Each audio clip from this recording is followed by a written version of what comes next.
Hi மக்களே, இன்றைக்கான recipe என்னென்னு பார்த்தீங்கன்னா கோதுமை கச்சாயம்.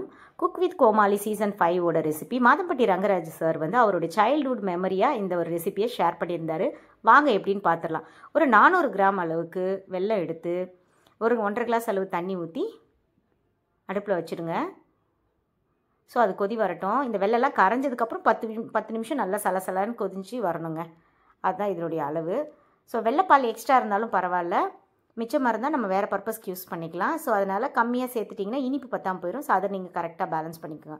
ஒரு பவுல் அளவுக்கு கிட்டத்தட்ட 200 கிராம் அளவுக்கு கோதுமை மாவு, 1/2 ஸ்பூன் அளவுக்கு பேக்கிங் சோடா எடுத்திருக்கேன். இந்த வெள்ளை கஷாயம் நல்லா ஆறுனதுக்கப்புறம் கொஞ்சம் ஆறணும், இல்லாட்டி மாவு கொஞ்சம் பாயில் ஆன மாதிரி ஆகிடும். அதனால் ஒரு 20 நிமிஷம் ஆற வச்சு அதுக்கப்புறம் சேர்த்துக்கோங்க. ஒரு வெதுவெதுப்பான சூட்டில் இருந்தால் போதுமானதாக இருக்கும். ஒரு 7 ஏலக்காய் தட்டி வச்சுருக்கேன். ஸோ கொஞ்சம் தேங்காவும் துருவி வச்சுருக்கேன். அதை எல்லாமே சேர்த்து ஃபஸ்ட்டு ஒரு பேட்ச் அந்த வெள்ளைப்பால் ஊற்றிட்டு கிண்டி ஓரளவுக்கு திக்கானதுக்கப்புறம் 2வது பேட்ச் ஊற்றணும். ஸ்டெப்பாக ஊற்றும் போது தான் இது ப்ராப்பராக வருங்க. ஸோ இந்த ரெசிபிக்காக மாதம்பட்டி ரங்கராஜ் சார் ஒரு ஸ்டோரி சொல்லியிருந்தார். அது ரொம்ப இன்ஸ்பயர்டாக இருந்துச்சு. இந்த ஸ்டோரி எல்லா ஊர்களையும் கடந்து வர்றது தான்.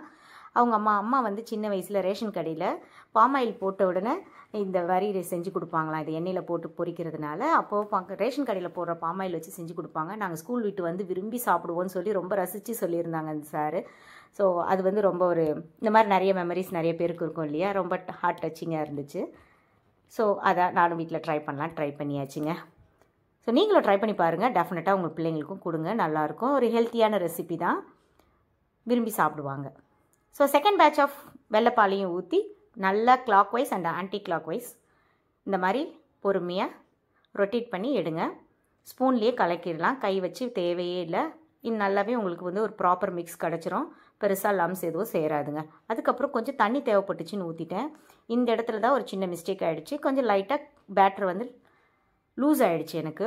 ஸோ தண்ணி குறைச்சி சேர்த்துக்கோங்க, அளவாக சேர்த்துக்கோங்க. அந்த பேட்டரோட கன்சிஸ்டன்சி அந்த ப்ரெசன்ட் டைம் எப்படி இருக்குன்னு பார்த்து அதுக்கேற்ற மாதிரி தண்ணியோட அளவை இது பண்ணிக்கோங்க. நான் 1/4 கிளாஸ் சேர்த்ததுக்கு பதிலாக இன்னும் கொஞ்சம் கம்மியாக சேர்த்துனா இன்னும் கொஞ்சம் பெட்டராக இருக்கும்னு தோணுச்சு. ஏன்றது இப்போ பாருங்களேன்.